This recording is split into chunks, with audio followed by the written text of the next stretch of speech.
5 seconds to go.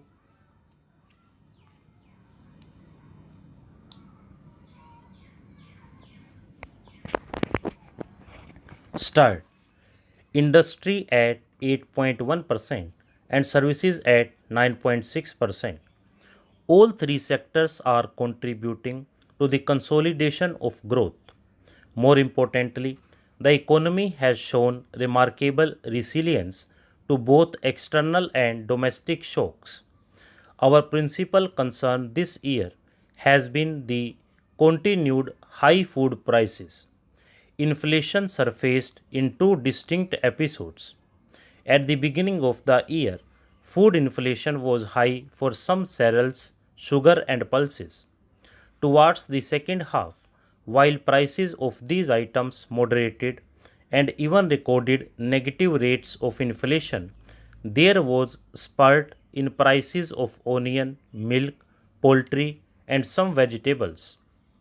Of late, prices of onion have crashed in wholesale markets and we have had to remove the ban on their exports.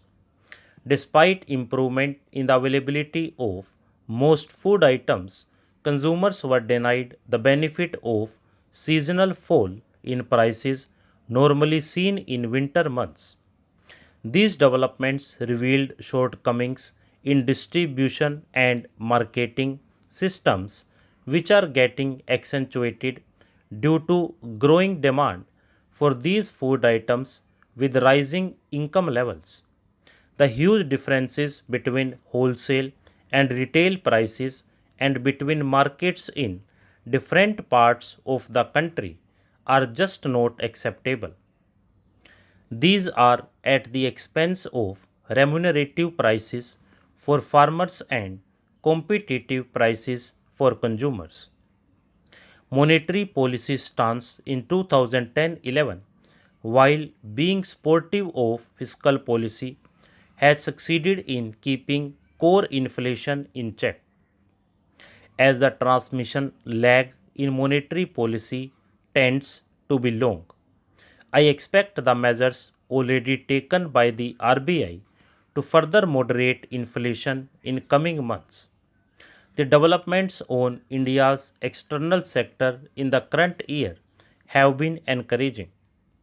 Even as the recovery in developed countries is gradually taking root, our trade performance has improved.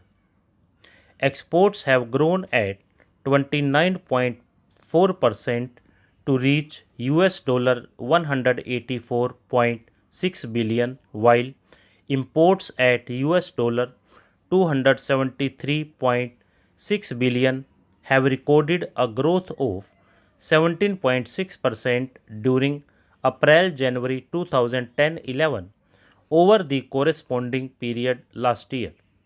The current account deficit is around the 2009-10 level and poses some concerns because of the composition of its financing. Policy making in a globalized world has to take into account the likely international developments.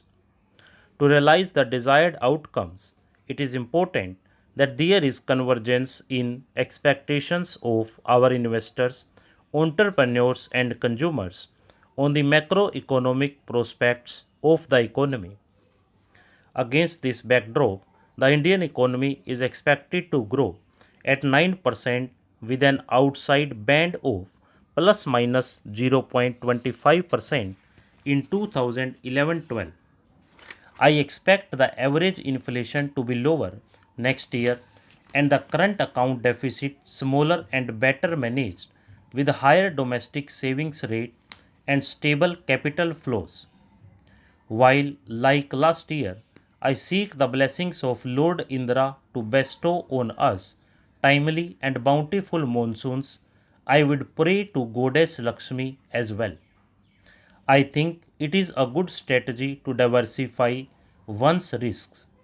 Sustaining growth in my last budget, I had started rolling back the fiscal stimulus implemented over 2008-9 and 2009-10 to mitigate the impact of the global financial crisis on economic slowdown in India. In the course of the year, I have moved further on that path. I believe that a part of the current recovery must be stored away to build further resilience. Indeed, a counter cyclical fiscal policy is our best insurance against external shocks and localized domestic factors. Fiscal consolidation, the experience with Fiscal Responsibility and Budget Management Act 2003 FRBM Act at center and the corresponding acts at state level show that statutory fiscal consolidation targets have a positive effect on macroeconomic management of the economy. In the course of the year, the central government would introduce an amendment to the FRBM Act laying down the fiscal roadmap for the next 5 years. The 13th Finance Commission has worked out a fiscal consolidation roadmap for states, requiring them to eliminate revenue deficit and achieve a fiscal deficit of 3% of their respective gross state domestic product, latest by 2014-15. It has also recommended a combined states debt target of 24.3% of GDP to be reached during this period. The states are required to amend or enact their FRBM acts to conform to these recommendations. The government has been in the process of setting up an independent debt management office in the finance ministry. A middle office is already operational. As a next step, I propose to introduce the Public Debt Management Agency of India Bill in the next financial year. Tax reforms, the introduction of the Direct Taxes Code (DTC) and the proposed Goods and Services Tax (GST) will mark a watershed. These reforms will result in moderation of rates, simplification of laws, and better compliance. As honorable members are aware, the Direct Taxes Code Bill was introduced in Parliament in August 2010. After receiving the report of the Standing Committee, we shall be able to finalize the code for its enactment during 2011-12. This has been a pioneering effort in participative legislation. The code is proposed to be effective from April 1st, 2012 to allow taxpayers, practitioners, and administrators to fully understand the legislation and adjust to the revised procedure.